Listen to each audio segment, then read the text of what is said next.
Bienvenue dans les podcasts de l'Oasis à Morges.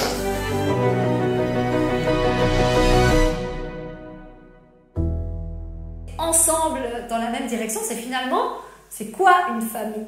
Parce que c'est pas un mot très compliqué, je pense que même les enfants, ils ont une idée quand même ce que c'est une famille, hein. Mais je pense que ça vaut quand même souvent la peine de regarder un petit peu les définitions, parce que les définitions peuvent nous apprendre pas mal de choses, même pour un mot qu'on a l'impression de déjà connaître. Alors, le dictionnaire Robert nous donne deux définitions, une qui est le sens étymologique, donc l'origine de ce mot, c'est l'ensemble des personnes vivant sous le même toit.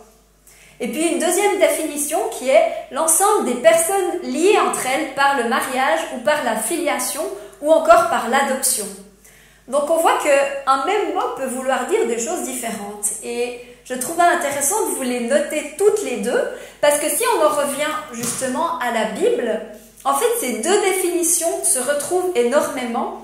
Peut-être plus particulièrement quand on regarde l'Ancien Testament, en fait, j'ai trouvé intéressant de voir qu'en hébreu, il n'y a pas un mot exactement qui dit famille, comme nous on parle de famille en fait.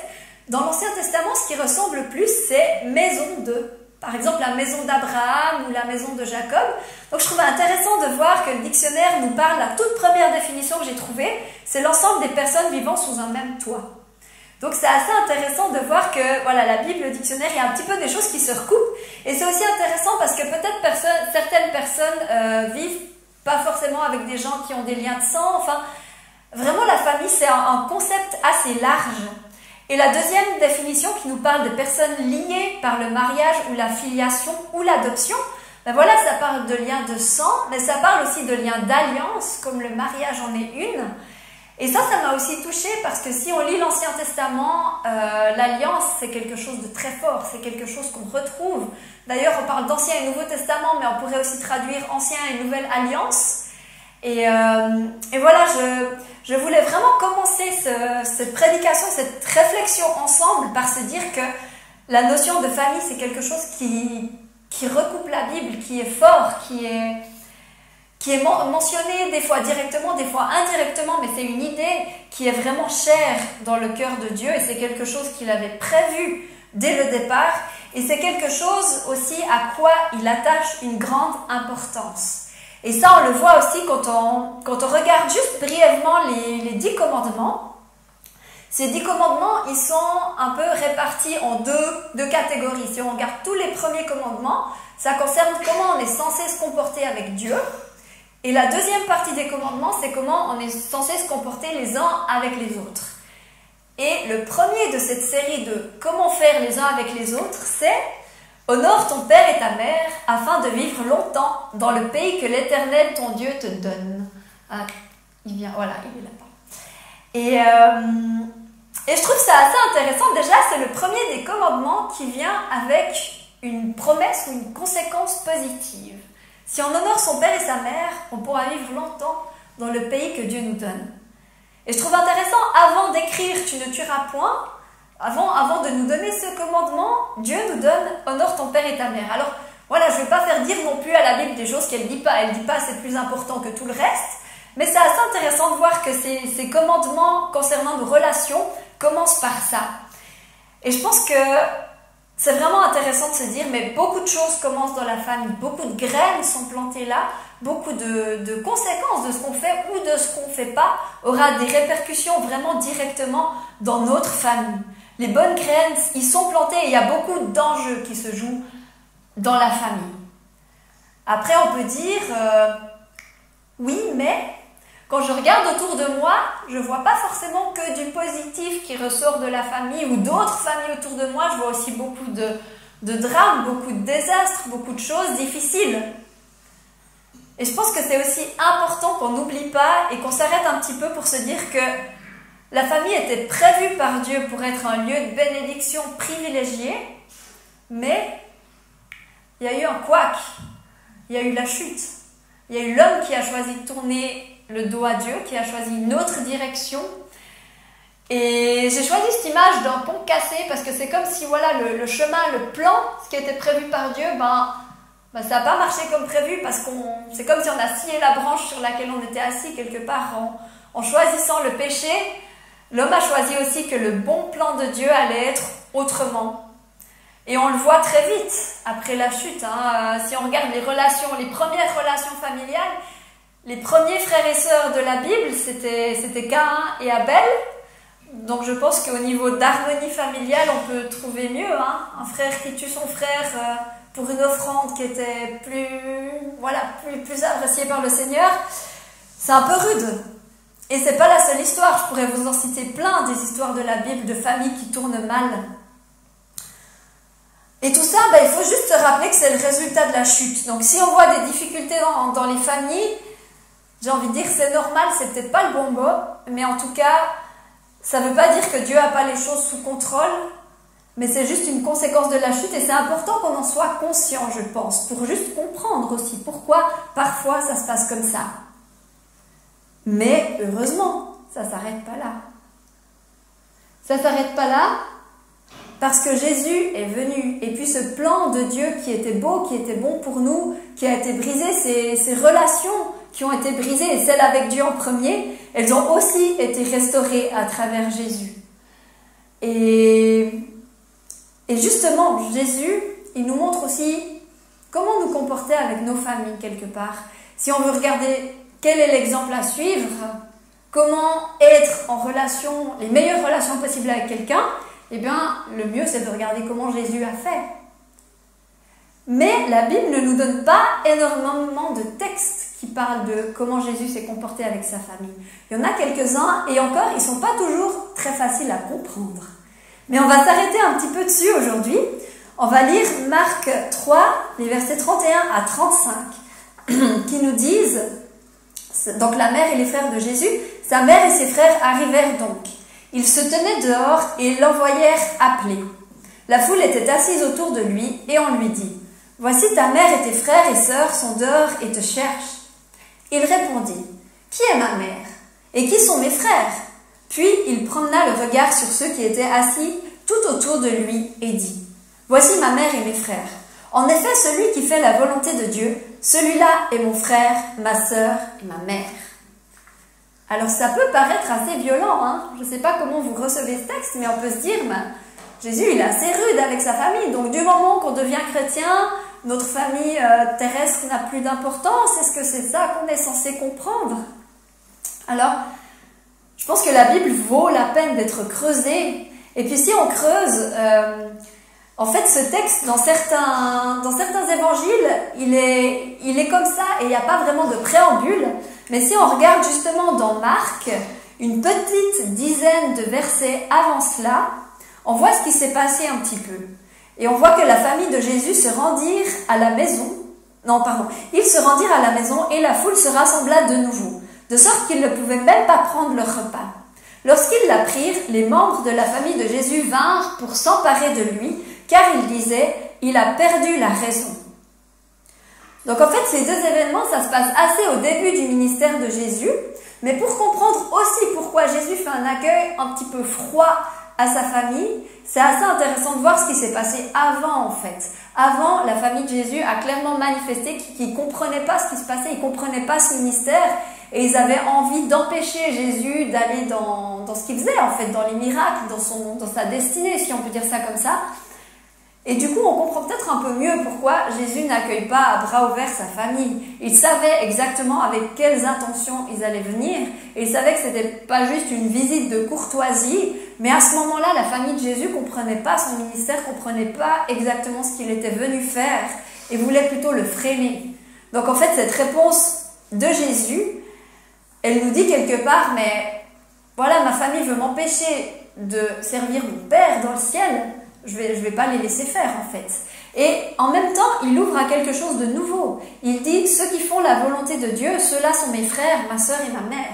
Et ça peut aussi être réconfortant pour ceux qui vivent peut-être des relations de famille de sang qui sont difficiles, de se dire, mais on a aussi notre famille qui est l'Église.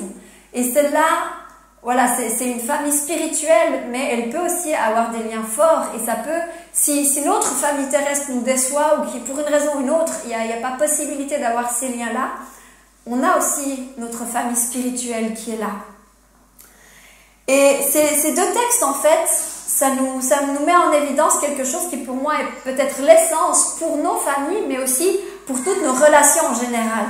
Et Jésus nous le dit dans Luc en fait, et ça résume ces deux passages qu'on vient de lire. Jésus nous dit, si quelqu'un vient à moi sans me préférer à son père, sa mère, sa femme, ses enfants, ses frères et ses sœurs, et même à sa propre vie, il ne peut pas être mon disciple.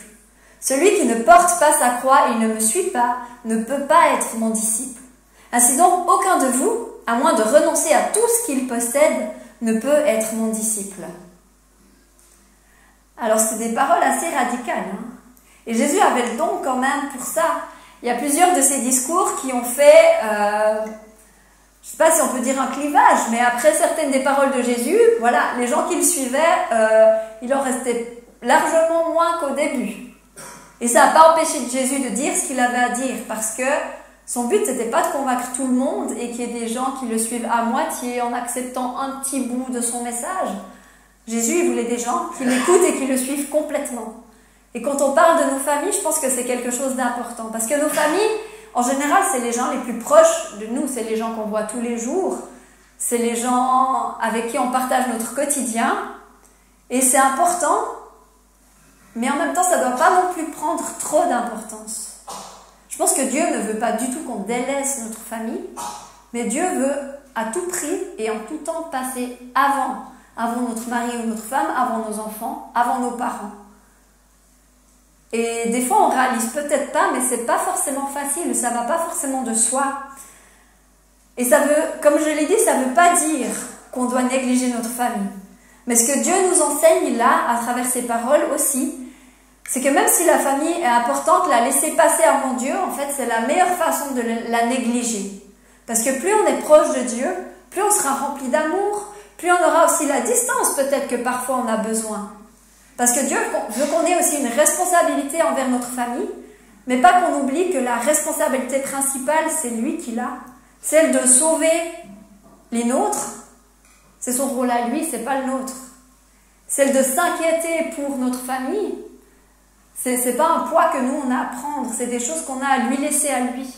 Et plus on est bien dans notre foi, plus on est libéré de l'inquiétude ou de choses qu'on n'a pas apportées, et plus on sera aussi adéquat dans notre famille. Ça peut sembler contradictoire, hein, mais aux yeux de Dieu, il y a beaucoup de choses qui sont comme ça. Plus on donne et plus on a.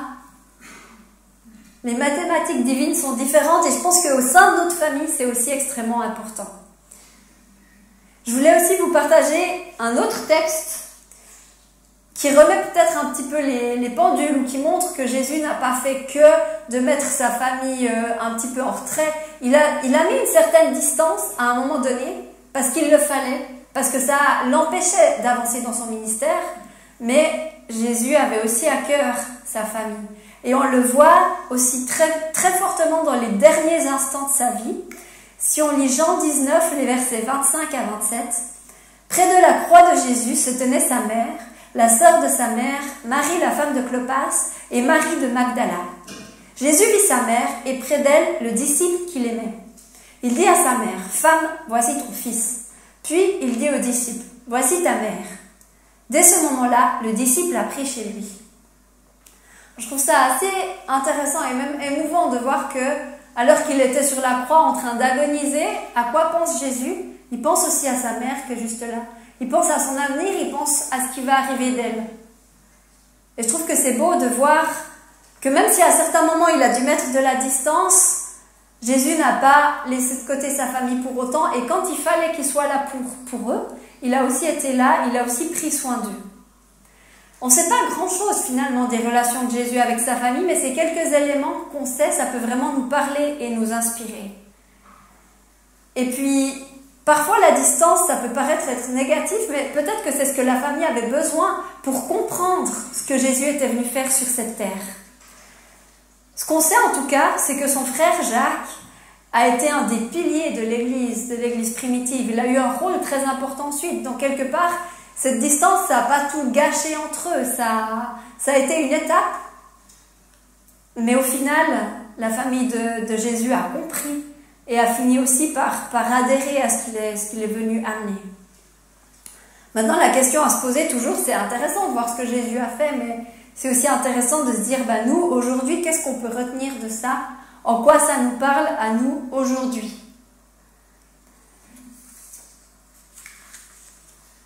Je pense que notre famille doit avoir une importance dans notre vie, mais comme je l'ai dit, pas plus que Dieu. Dieu doit passer avant tout. Et puis, il ne faut pas oublier aussi qu'on a reçu l'Esprit et que cet Esprit est aussi là pour nous inspirer et nous aider à savoir comment nous comporter dans nos relations, comment nous comporter avec notre famille. C'est aussi important de se rappeler, comme on l'a vu au début, qu'il y a eu la chute et qu'une des conséquences de la chute, c'est que les familles sont attaquées. Et elles le sont particulièrement parce que c'est un lieu de bénédiction privilégiée et du coup l'ennemi aime bien taper là où ça fait mal ou dans les zones sensibles. Et du coup, je pense que les familles doivent aussi être protégées d'une façon toute particulière. Je pense qu'il faut qu'on soit vigilant et qu'on y fasse attention. Et je pense aussi dans la prière.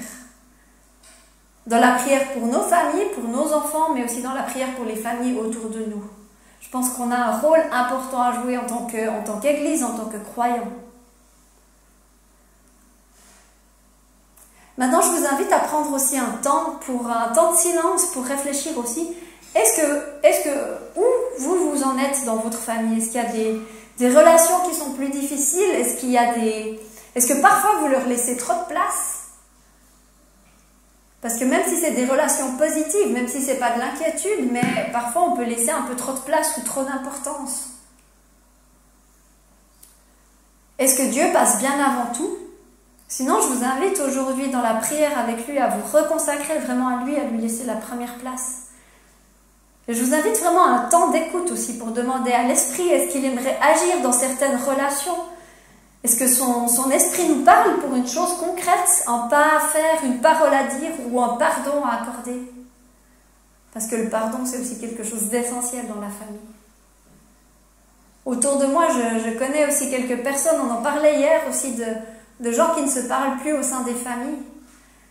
Parfois, il y a des histoires qui amènent à ça, mais je pense qu'on doit vraiment prier et remettre les choses à Dieu et lui demander son éclairage, en fait, sur ces relations familiales. Alors, je vous invite vraiment à un petit temps de silence où chacun peut réfléchir. Là, les questions sont affichées.